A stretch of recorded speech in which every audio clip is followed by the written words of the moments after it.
Hi, my name's Nicole. Hi, my name's Ainsley. And welcome to the Dope Student Podcast. Who do we have here today?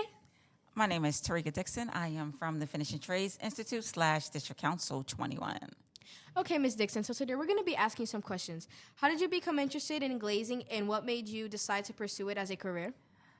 Okay. To be honest, I didn't know what a glazer was when I applied to the program. A friend of mine told me that they were accepting applications. I knew I wanted to be in the skilled trades industry, so I applied for the program, and that's pretty much how it all happened. And then once I got accepted into the program, that's when I learned the job and learned what needed to be done. So, can you explain what a union glazer does and what types of projects do you typically work on? As a union glazer, we install glass. So it's the installation of glass. Your high-rise buildings that's downtown, we'll say that they're skinned in glass, so we'll call it a glass skin. So your high-rise buildings downtown, anytime you see glass on a residential property or a commercial property, that's glazing work. Your school windows, the glass transit in the doorway, glass hand railings. When you're at the shopping mall, you see the floor-to-ceiling glass partitions, that's glazing work.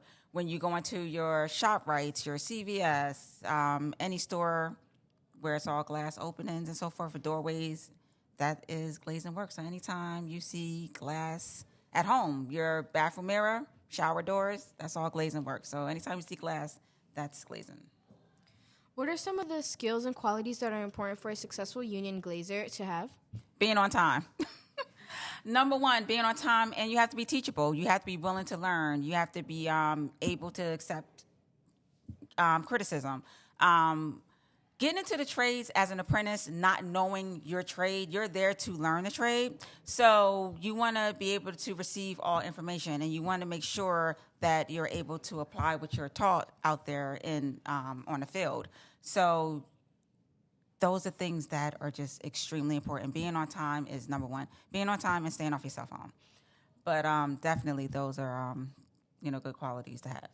Could you share some of the interesting or memorable projects you have worked on as a union glazer and what made them special? Dilworth Circle, downtown City Hall.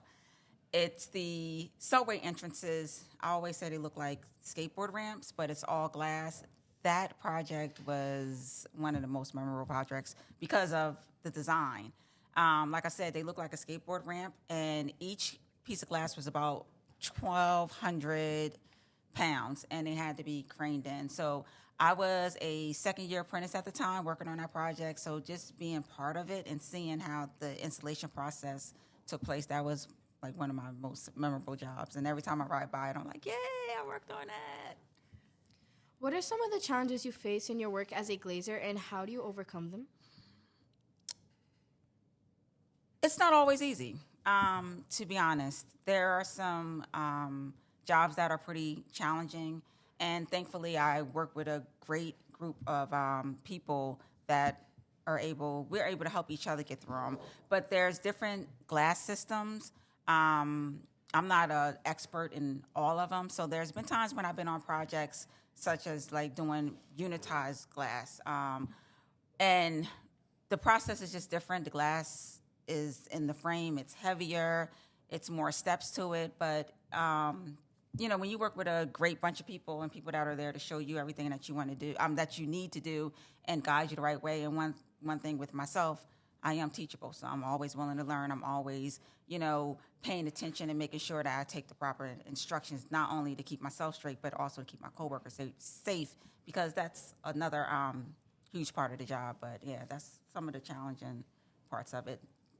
Can you describe the process of becoming a union glazer and what kind of training apprenticeships is involved? To become a union glazer, you just have to apply to the program, www.fti.edu, and you apply to the program. You don't need experience, but you need to want to get into the trades and, like I said, be teachable. The process is you go online and you submit your application. You have to be 18 years or older. You need to have a driver's license, You need to have a high school diploma or a GED. We need to see the high school transcripts. The application process is completely online, so that makes it easy. So you can even upload your documents from your cell phone. There are 3 essay questions that need to be answered. I always tell anyone that applies to the program, don't be discouraged by the essay questions. The reason why we have the essay questions is because we are accredited. And so there has to be some, element of difficulty to get into the program. But don't be discouraged by them. They just want to make sure that you want to do the work. You want to be in the trades. And then you have to, once you apply and your application is accepted, you will get an email to take the Wonderlic exam. You come in and you take the Wonderlic exam, and then you'll be scheduled for a interview. How has technology impacted the field of glazing? Are there any specific tools or equipment that you use regularly? Mostly hand tools. As far as technology, we're starting to get into the Procore system where there's all the blueprints and so forth are on tablets, so to speak. For the most part, we use a lot of hand tools. For the larger pieces of glass, they are craned in.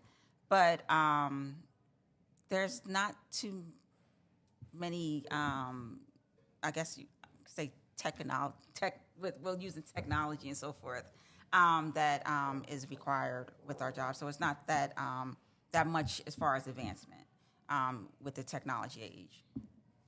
What safety measures do you take on the job to ensure your well-being and the safety of others? Depending on what I'm working on, if I'm in a boom lift, I know everyone here knows you have to wear a harness anytime you're working above 6 feet or more. Some jobs are 4 feet. So just making sure I have my harness on when I need it. I always wear my PPE, hard hat, safety glasses, gloves, ear protection, safety vests. You always want to make sure you have those things on when you walk onto the job site. And then whatever other safety equipment is needed for that particular job. So it just depends on what job I'm working on at the time. Wait, pause it.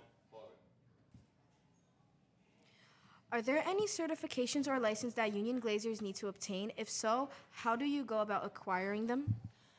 There are no certifications required to apply for the apprenticeship program. Once you're in the apprenticeship program, all the certifications that you need to continue your apprenticeship and continue on to a journey person, you will have during your apprenticeship and then after your apprenticeship.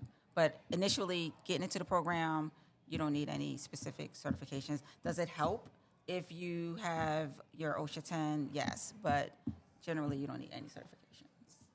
What do you find most rewarding about being a union glazer? Is there any particular aspect of your work that you enjoy the most? Seeing my work.